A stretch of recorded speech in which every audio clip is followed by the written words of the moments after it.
Welcome to the Influencer Podcast, your go-to hub for influencer marketing, e-commerce, and affiliate strategies. Follow us to uncover success stories, expert advice, and practical insights to elevate your brand. This is the Influencer Podcast, your guide to mastering influence and transforming your business. Stay tuned. Hey everyone, welcome back to the Deep Dive. Today we're diving into something that I think a lot of people dream about, and that's how to start an online store on Amazon. But there's a twist. We're looking at how to do this by selling products that you don't personally design or manufacture or even keep stock of. Yeah, it's kind of a brilliant concept when you think about it. You get to leverage the power and reach of the massive Amazon marketplace, but you sidestep all the complexities and headaches that come with actually creating your own products and managing inventory. For folks who are eager to learn about online retail, maybe build a new income stream, all without that heavy initial investment, it's incredibly appealing. Definitely. And for this deep dive, we've actually gone through a ton of material, covering all the different business models that make this possible. We've also looked into Amazon's very specific rules and policies for sellers, and even some real practical stuff like finding those winning products, reliable suppliers, and actually launching your store. Yeah, the goal here is to give you a really clear roadmap, right? So we'll break down the key strategies involved in selling other people's products on Amazon, look at the most effective approaches, and I think even more importantly, help you avoid those common pitfalls that can really trip up new sellers. Okay, so let's get into it. At the heart of what we're talking about today is the idea of selling products on Amazon, but you're not the one who designed them, manufactured them, or even have a warehouse full of them. But I think it's important to point out that there's not just one way to do this. There are several different approaches, and each has its own set of pros and cons. Absolutely. It's definitely not a one-size-fits-all scenario. We need to break down these different business models. You'll hear a lot of buzz about dropshipping, retail and online arbitrage, wholesale reselling, even FBA fulfillment by Amazon, and even though it's a bit different, Amazon affiliate marketing as well. So let's start with dropshipping, because that's often what comes to mind first for people when they think about selling online without actually having, boxes piled up in their spare room. Yeah, exactly. Dropshipping is essentially this. You list a product for sale on Amazon. Now, when a customer buys that product from you, instead of pulling it from your own stock, you actually purchase that exact item from a third-party supplier. That supplier then handles the shipping, sending the product straight to your customer, and it's all done on your behalf. So the immediate benefit is pretty clear. You don't need a huge upfront investment to buy tons of inventory before you even make a sale. Exactly. That low barrier to entry is a huge attraction for a lot of people. But, it's vital to remember that how well your dropshipping business does really depends on the reliability of your suppliers. You're trusting them to have the product in stock, ship it quickly, and to maintain a certain level of quality. After all, in the eyes of the customer, it's your reputation as the seller that's on the line. However, with that being said, doesn't that low barrier also mean there's a ton of competition and the margins are going to be razor thin? Right, that makes sense. Now, you mentioned retail arbitrage and online arbitrage. Those sound kind of intriguing. Can you explain those a bit more? Sure. Think of retail arbitrage as this. You find products that are being sold at a discount in physical retail stores, like, clearance items, special promotions, that sort of thing. You buy those products and then resell them on Amazon for a profit. Online arbitrage is basically the same idea, but instead of hitting the pavement, you're searching for those deals on other online marketplaces. So it's like, it's kind of like being a digital treasure hunter. You find a great deal somewhere and then flip it on Amazon for a higher price. Exactly. The big appeal here is that you can potentially find products selling for less than their usual Amazon price, and you get to pocket the difference. But, you do need some money up front because you have to buy the inventory first. And then, of course, there's that treasure hunting aspect. You need a knack for finding those profitable deals. Got it. Now, how about wholesale reselling? How does that work within this whole framework of selling without inventing products? Okay, so with wholesale, you're buying products in bulk, directly from the manufacturers themselves or from their official distributors. These are usually established brands or products that you then list and sell on Amazon. The point is, you're still selling something that someone else created, not your own invention. But you're leveraging the power of buying in larger quantities to get a lower price per item. I see. But wouldn't that require a bigger upfront investment compared to drop shipping or arbitrage? I mean, yeah, the per unit cost is lower, but you're buying a lot more. Are there any hidden costs or risks to buying in bulk that maybe someone new to this might not think about?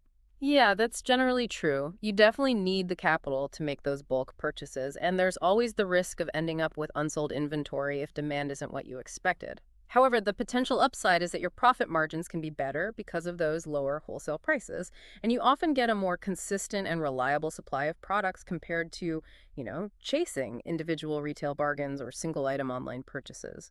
You mentioned FBA earlier, fulfillment by Amazon. How does that fit in with selling products you don't personally make or store? So, FBA isn't really a method for sourcing products like the others we've been talking about. It's more like a service that Amazon offers to handle all the fulfillment stuff for you. As an Amazon seller, you can send any inventory you have. It doesn't matter if it came from arbitrage, wholesale, or even if you decide to keep some drop-shipped items on hand, you send it all to Amazon's network of warehouses. And then Amazon takes care of storing it, packing it, shipping it, even handling customer service for those orders. So it's basically outsourcing the logistical headaches. Exactly. And it can be especially helpful when you're doing arbitrage or wholesale because your product listings become eligible for Amazon Prime shipping, which can really increase your visibility and sales. But of course, there are fees for storage and fulfillment, so you have to factor those costs into your pricing strategy. Makes sense. And lastly, you mentioned Amazon affiliate marketing. Now, how does that relate to actually running your own online store? Affiliate marketing is a bit different. With the Amazon Associates program, you're not directly selling products yourself. Instead, you're promoting products that other sellers have listed on Amazon or even products sold directly by Amazon, and you earn a commission on any sales that happened through your unique referral links. Ah, so it's really about driving traffic to Amazon and promoting those products. That's it. You might have a blog or a social media following or a YouTube channel, and you recommend products and include your affiliate links. When someone clicks your link and makes a purchase on Amazon, you get a percentage of that sale. So it's no inventory, no customer service, purely focused on marketing. Now, it's not exactly running an Amazon store in the traditional sense, but it's definitely a way to make money from products on their platform. And some people even set up what they call affiliate storefronts on their own websites to showcase products related to a specific theme. So as you can see, there are a lot of different ways to sell on Amazon without having to design or make your own products. But the big question, right, is does Amazon actually allow all of these approaches? Yeah, that's the million-dollar question. And the short answer is yes. Selling other people's products is allowed. I mean, think about it. Amazon's marketplace is built on third-party sellers, offering a huge variety of goods, including well-known brands they didn't manufacture themselves. Actually, the majority of the products sold on Amazon come from these independent sellers. That's good to know. Are you an Amazon seller dreaming of explosive sales growth? Tired of struggling to reach new customers? You're not alone. Scaling your Amazon business can be tough, but what if there was a secret weapon? Introducing AlgoRift, the all-in-one Amazon affiliate platform that connects you with over 100,000 eager affiliates ready to promote your products across the web. Imagine this: a massive army of influencers and content creators, all working to drive traffic and sales directly to your Amazon listings. With AlgoRift, this dream becomes a reality. AlgoRift simplifies the entire Amazon affiliate marketing process. Simply connect your Amazon account, sync your products, and set your personalized commission rates. Then invite top-notch affiliates to join your program, all within the AlgoRift platform. No more messy spreadsheets, complicated tracking links, or juggling multiple platforms. AlgoRift.ai handles it all. You can chat directly with your affiliates, negotiate personalized commissions, and manage all your payments in one convenient place. Ready to maximize the power of affiliate marketing? Visit AlgoRift.ai today and claim your free trial. AlgoRift.ai. Connect, collaborate, conquer. But I'm guessing there are some important rules or conditions that come with that. Oh, absolutely. While it's permitted, you absolutely have to play by Amazon's rules. You need to follow their terms of service and specifically their policies for third-party sellers. If you don't comply, even unintentionally, there can be serious consequences, like account suspension, which is basically a nightmare for any Amazon seller. Okay, so let's talk about some of those key policies. Let's start with dropshipping. What do people need to be aware of if they're considering dropshipping? So the core of Amazon's dropshipping policy is this. While dropshipping is allowed, you must be clearly identified as the seller of record. What does that mean? Well, it means your name or your business name has to be on all the packaging, the invoices, packing slips, everything that the customer sees. It needs to be clear they bought it from you, not some random retailer or supplier. And you're responsible for everything related to the sale, customer service, returns, the whole 9 yards. So it has to look like it came directly from my business. Yeah. What about things that are specifically not allowed under Amazon's dropshipping rules? What Amazon really cracks down on is drop shipping from another retailer or online store. Like, for example, you can't buy a product from Walmart.com or from another seller on Amazon and then have them ship it straight to your customer. If that package arrives with Walmart's logo or another retailer's branding, you're breaking the rules. It creates confusion for the customer and really undermines Amazon's whole system. The key takeaway here is to only work with legitimate suppliers, established wholesalers or manufacturers who will ship without their own branding and only use your information. Makes sense. Now, what about reselling products from well-known brands, either through arbitrage or wholesale? Are there any specific regulations around that? Yeah, you can generally resell branded products on Amazon. In fact, that's a big part of how the marketplace works. But Amazon does have this system where some brands and product categories are what they call gated. Basically, it means you need special permission from Amazon before you can list and sell those specific items. To get approved, you usually have to provide documentation, like legitimate wholesale invoices, to prove you're selling authentic goods. They do this to ensure product quality and safety in certain categories and to protect big brands from unauthorized sellers and counterfeiters. So it's not a complete free-for-all. You might need to get Amazon's okay before you can sell certain products or brands. Can you give some examples of categories or brands that might be gated? Yeah, for sure. Common examples would be luxury fashion brands, high-end electronics, and some products that are, proprietary or heavily regulated. You'll also often find stricter requirements for categories that relate directly to health and well-being, like health and personal care products, especially anything applied to the skin. Same with groceries and toys. These categories are often gated, especially for new sellers, just to make sure everything is safe and prevent the sale of counterfeit or unsafe stuff. So you really need to do your homework. Exactly. You need to check if the product or category you're interested in is gated. And you can usually find that information in the seller help pages in your Seller Central account. A good tip for new sellers is to start with categories that are less restricted, like home and kitchen, toys and games, but always keep safety regulations in mind, or pet supplies. Build up your sales history and a good seller reputation before you try to tackle those gated categories. You mentioned Seller Central accounts earlier. Can you explain the different types of accounts and the fees involved? Right. If you want to sell on Amazon as opposed to just being an affiliate, you'll need to set up a Seller Central account. Amazon offers two main types. The individual plan, which charges 99 cents for every item you sell. That's okay for really low volume sellers. But if you're serious about this, the professional plan is usually better. It costs $39.99 per month, no matter how many items you sell. You also don't have the per item fee. And the professional plan gives you access to more tools and features, plus you can sell in more categories. Oh, and it's important to remember that Amazon takes a referral fee on every sale you make. It's usually around 15% of the selling price, but that percentage can vary a bit depending on the product category. Okay, so besides those specific category restrictions, are there any general product restrictions that sellers need to be aware of? Absolutely. There are some things that are just completely forbidden on Amazon. Weapons, illegal drugs, counterfeit products, anything that violates intellectual property rights, that's all a no-go. And then there's some products that are considered restricted. You need special permission from Amazon before you can even list them. This might include things like dietary supplements, some beauty appliances, and certain toys that have to meet specific safety standards. It's your job as the seller to make absolutely sure that anything you're selling is compliant with all of Amazon's policies and any relevant regulations. They have a great resource called Amazon Seller University, which you can access through your Seller Central account. It's a great place to stay updated on those restrictions and learn about best practices. Wish your videos could speak the world's language? Imagine your videos breaking through language barriers and reaching billions more people who speak over 200 languages different from yours. Whether you're a brand, influencer, or podcaster, C'est per te è importante quanto if smelling good 24 hours. Si pour toi il est aussi important. Si para ti es tan importante como para mí, oler rico. language shouldn't hold you back from reaching larger audiences. Create a video and distribute it in 200+ languages. How does that sound? Our AI-powered video translation makes it possible with just a click. So why limit your reach? Work smarter. Create one video and turn it into 200 plus localized versions. Whether you're a business expanding globally, an influencer connecting with diverse followers, or a YouTuber growing your channel, one thing is clear: language barriers are a thing of the past.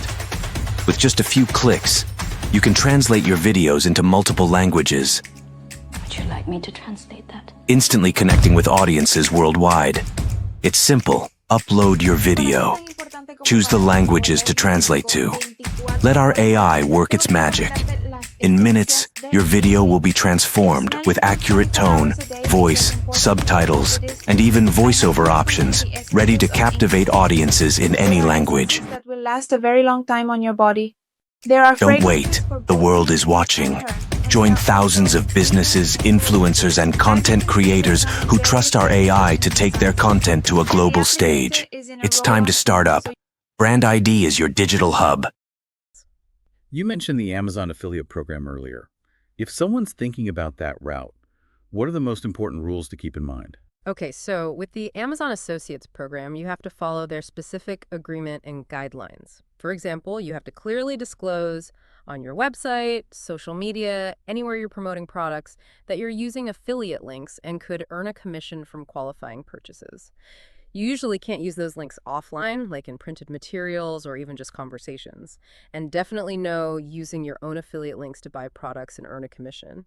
Amazon is pretty good at spotting those kinds of violations, and it could lead to them shutting down your affiliate account. Got it. So whether you're selling directly on Amazon or working as an affiliate, understanding and following the rules is crucial. Now, we had a listener question about dropshipping from specific sources. They were asking about using AliExpress or Walmart as dropshipping suppliers. That's a good question because it highlights a point of confusion for many beginners.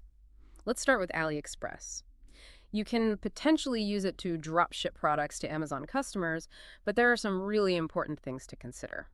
First, the supplier on AliExpress has to be willing to ship the product directly to your customer without including any of their own branding, logos, or invoices. You also have to be extremely careful about shipping times.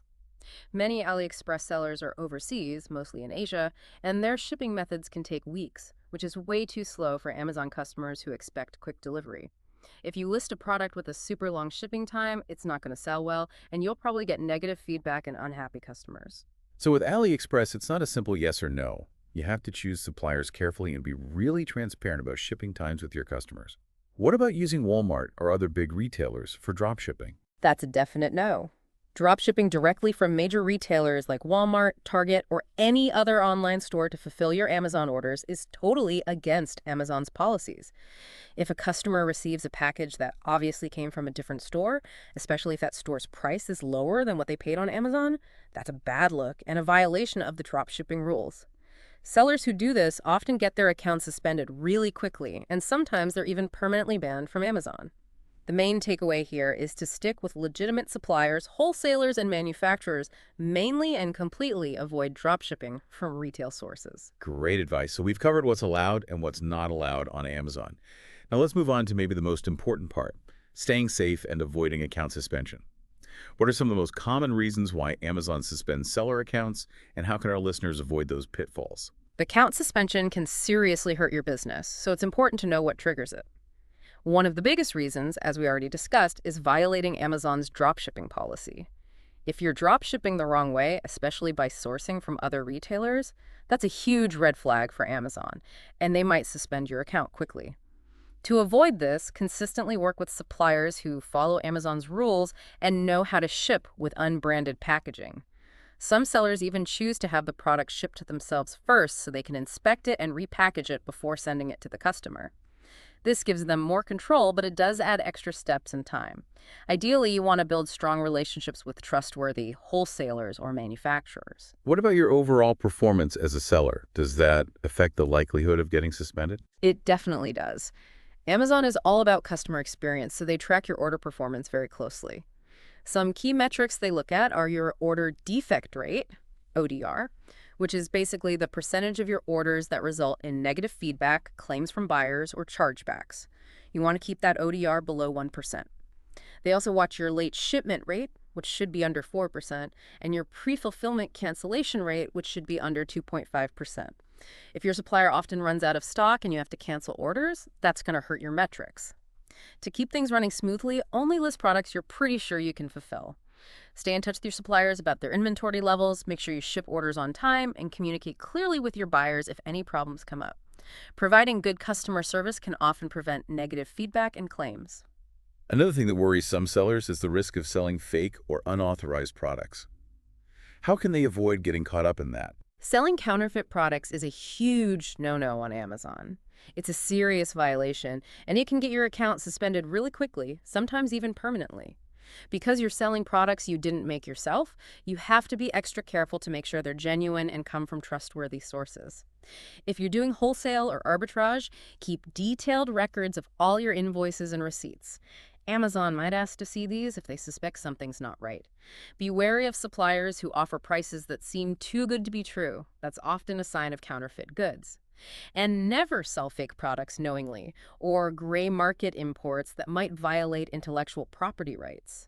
When you're starting out, it might be safer to focus on unbranded products or brands that aren't as strictly controlled.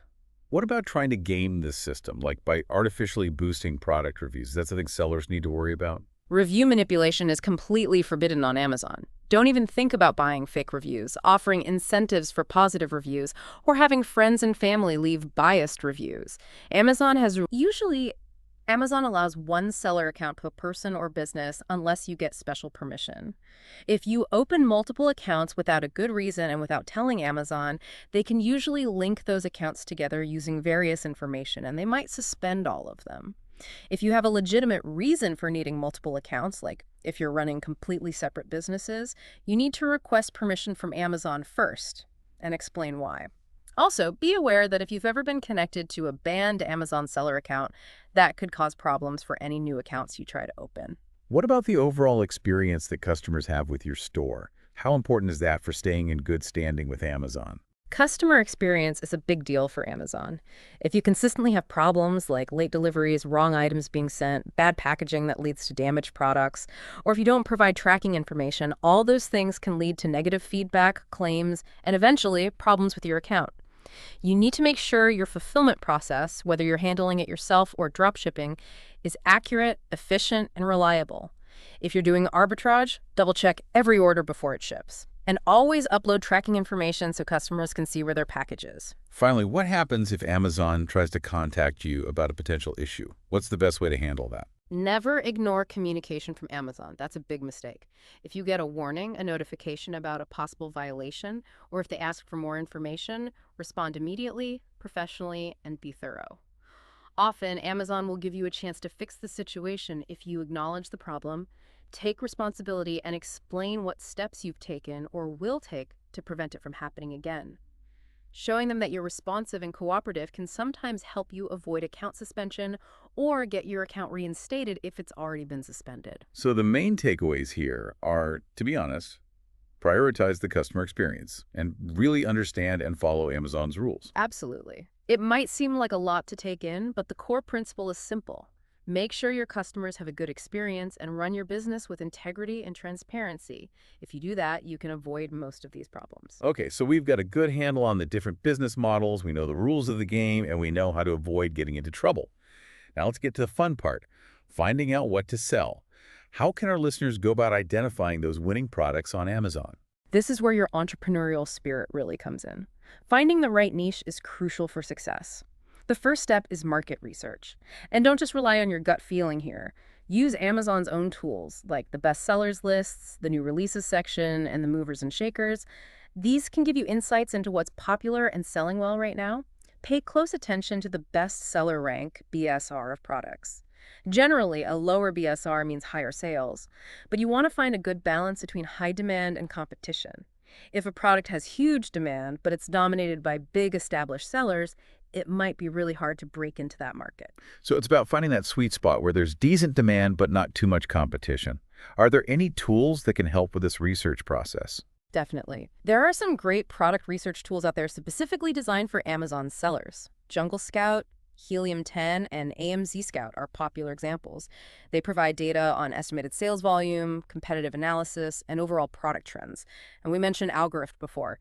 This platform is really helpful for both Amazon sellers and affiliate marketers. It does in-depth product research, performance tracking, and even marketing optimization. AlgoRift uses AI-powered analytics to give you insights into trending products, price history, keyword performance, and sales rank tracking. So you're making decisions based on data, not just guesswork. AlgoRift sounds like it's worth checking out. Beyond just numbers and competition, are there other ways to find a successful niche? Like, what about more creative approaches? Think about solving problems or catering to passions. What are some everyday frustrations that a product could solve? What are people passionate about? Their hobbies and interests. Focusing on a very specific sub-niche within a broader category can be really smart. For example, instead of kitchen gadgets, maybe you focus on baking supplies for gluten-free desserts. Your own experiences, interests, and frustrations can spark ideas, but always validate those ideas with research on Amazon to see if there's actual demand. Okay, and what about checking out the products that are already being sold? How do you assess the competition in a potential niche? So when you have a product idea, search for it on Amazon and look closely at the first page of results. See how many sellers are offering similar products, and look at how many reviews the top-ranked listings have. If they all have tens of thousands of reviews, that might mean it's a very tough market to enter. But if you see a mix of sellers with fewer reviews, maybe in the hundreds, it could be more accessible. Also, notice if there are a lot of listings for the same generic product. In that case, you'd need to find a way to differentiate your offering, maybe through better marketing, bundling products, or targeting a very specific segment within that product type. Profit is obviously a key factor. How can someone who's new to this figure out if a product has the potential to be profitable? You need to think about profit margins. This means calculating all your costs, including the cost of the product from your supplier, shipping costs, whether you're dropshipping or using FBA, all of Amazon's fees, referral fees, FBA fees, etc., and any other expenses. Ideally, you want a profit margin of at least 25–30% or even higher after all those costs are taken into account. There are some tools, including features within AlgoRift, that can help you estimate Amazon's fees and your potential profits. Should people focus more on products that are trending right now, or should they look for products with more consistent long-term demand? Both approaches have their pluses and minuses. Trending products can have huge spikes in sales, but they might not last long. Evergreen products have steadier demand year-round. If you're starting with dropshipping and don't have a lot of inventory, testing trending products can be a good way to see what works. But for a stable business, you probably want a mix of evergreen products for a more consistent income stream. You mentioned some broad product categories that tend to do well on Amazon. Can you tell us a bit more about those and any specific things to consider for each one? Sure. Home and kitchen is a huge category with constant demand. It's good for beginners, and many products are evergreen. But be careful with fragile items and electronics because of potential damage and returns. Beauty and personal care is also popular and can have good profit margins, but it's competitive and some categories are gated. If you're dropshipping, check the quality and safety of anything going on people's skin. Toys and games are always in demand, especially around holidays, but can be seasonal and there might be gating for safety reasons. Pet supplies is another big one, and pet owners are passionate, so there's a lot of potential there. Health and household is big, but supplements and some other categories have strict regulations. Sports and outdoors is a broad category. If you have personal knowledge of sports, that can be an advantage. Baby products are always in demand, but safety and quality are super important, and many products might be gated. Clothing and accessories is massive, but it can be tricky because of sizing and returns. Accessories might be easier. That's a great overview. Looking to connect with your audience and make your product go viral? Meet Ainfluencer.com, the end-to-end marketplace that connects you with over 1 million Instagram and TikTok influencers for free. With no subscriptions or fees, Ainfluencer.com makes it easy to find the perfect collaboration partners for your brand instantly.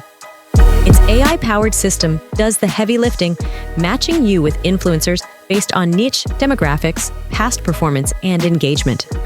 Start your campaign directly from your Ainfluencer dashboard or your Shopify store in seconds.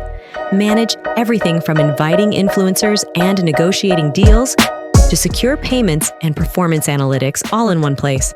Handle influencer-curated lists, affiliate marketing, and content creation, even translated into 200+ languages, all without paying any platform fees. unlimited use, forever free. Visit ainfluencer.com today and take your brand to the next level. Any final tips on finding the right niche? Start small. Choose a specific niche and focus on a few high-quality products. Become known for that niche, and it'll be easier to build your brand and target your marketing. This would be a great time to bring in an expert, wouldn't it? Someone who's really good at product research or a successful Amazon seller. Definitely. They could share their strategies and experience, which would be valuable for anyone starting out. Okay, so let's say you've done your research, you found a promising niche and some products you want to sell. The next big step is sourcing those products. Yeah. Finding reliable suppliers and making sure the quality is good. Where do you even begin to look for suppliers? Finding the right suppliers is so important. A lot of sellers start with online B2B marketplaces. Alibaba.com is a huge global directory of manufacturers and wholesalers, mainly in Asia. You can find good wholesale prices there and work directly with factories. Many Alibaba suppliers are also open to dropshipping or have low minimum order quantities. They also have AliExpress, which is more focused on smaller orders and individual purchases, so it's popular for dropshipping. What are some other ways to find suppliers? Besides Alibaba and AliExpress, there are more specialized supplier directories like Sellahu and Doba. These usually vet the suppliers and have extra tools, but you often have to pay a membership fee. More and more sellers are looking for US-based suppliers because it can be faster and easier to manage quality control. There are platforms like Wholesale2B, and you can also try contacting manufacturers and distributors directly. Don't forget about local wholesale markets or trade shows. You can build relationships there, get faster shipping, and see the products firsthand.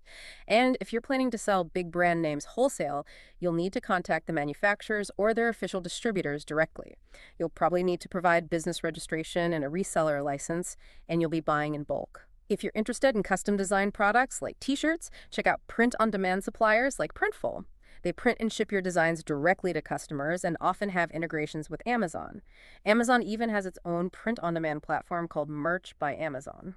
Okay, so you found some potential suppliers. How do you know if you can trust them? Checking a supplier's reliability is really important.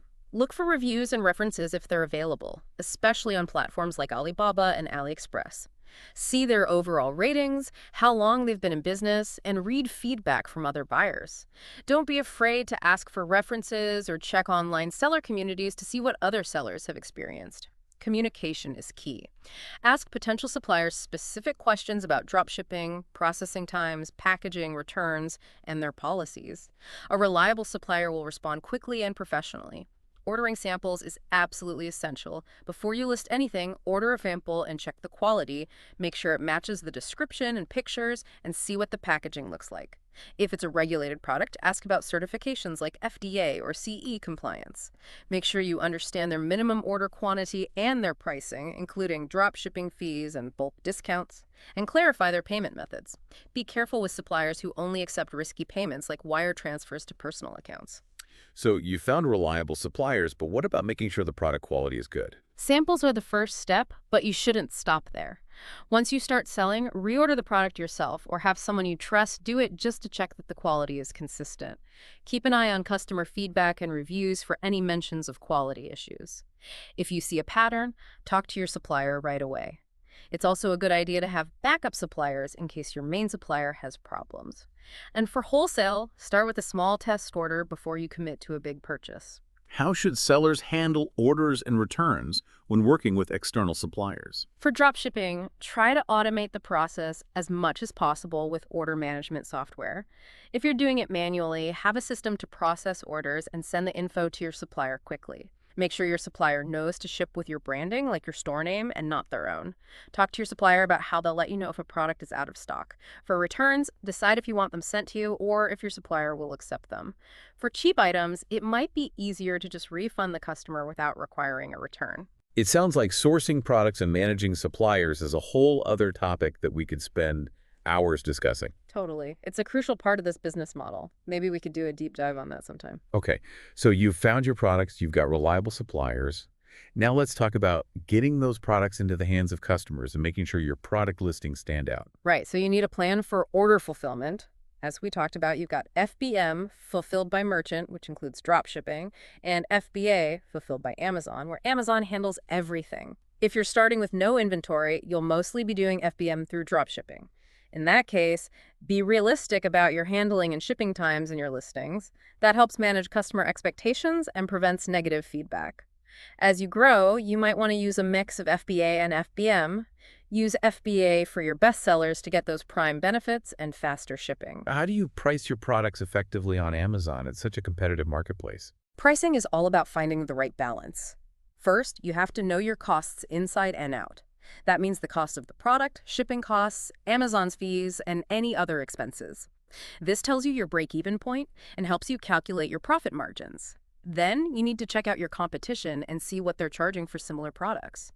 Do you have unique features that let you charge a bit more, or do you need to undercut the competition to get noticed? Don't forget about psychological pricing. Ending prices in 0.99 or 0.95 can make a difference. And think about bundle pricing. As your business grows, you can use Amazon's built-in promotions and coupons, and be ready to adjust your prices as needed. You might even start with lower prices to gain some momentum. How do you make your product stand out in such a crowded marketplace? That's where product listing optimization comes in, right? Exactly. You want customers to find your products and choose them over the competition. It starts with a great product title that uses relevant keywords that people are searching for. Your title should also describe the product and its benefits clearly. Your bullet points should highlight the best features and how they benefit the customer. Remember to talk about both the feature and the benefit. The product description is where you can go into more detail, tell a story about your product, explain how to use it, and list everything that's included. High-quality images are a must. Your main image needs to be on a pure white background and show the product clearly. Add more pictures showing different angles, the product in use, close-ups, and anything else that helps the customer visualize it. If you can, include a product video. That can really help with sales. Don't forget about back-end keywords. These are extra keywords you can add in your Seller Central account that customers won't see, but that help Amazon's search engine understand your product better. Include alternative terms and common misspellings, but don't overdo it. Most importantly, make sure your listing is honest and follows all of Amazon's policies. Don't make false claims, use unauthorized brand names, or include external links. If you're selling a product that other sellers also have, you want to win the buy box. That's the main spot on the product page. You win the buy box by having competitive pricing, good seller metrics, and ideally, prime shipping. And as we said before, use Amazon-sponsored product ads to get your listing seen by more people. Once you have some sales data, use that data to keep improving your listings. Are you an influencer looking to land more deals and grow your income? Meet Influencer.com, the free marketplace connecting you with thousands of brands on Instagram and TikTok. With no fees, subscriptions, or hidden costs, Influencer.com is built to help you succeed. You keep 80% of every deal, and we handle the rest, from secure payments to resolving any disputes. Our AI-powered system matches you with the perfect campaigns based on your niche, audience, and engagement. Simply create a profile, showcase your work, and start collaborating with top brands in minutes. From paid posts and affiliate deals to content creation opportunities, Influencer lets you manage it all in one place. And with tools to track your performance and build your reputation, you'll always stay ahead. Join Influencer.com today and turn your creativity into profit. Free forever. Influencer.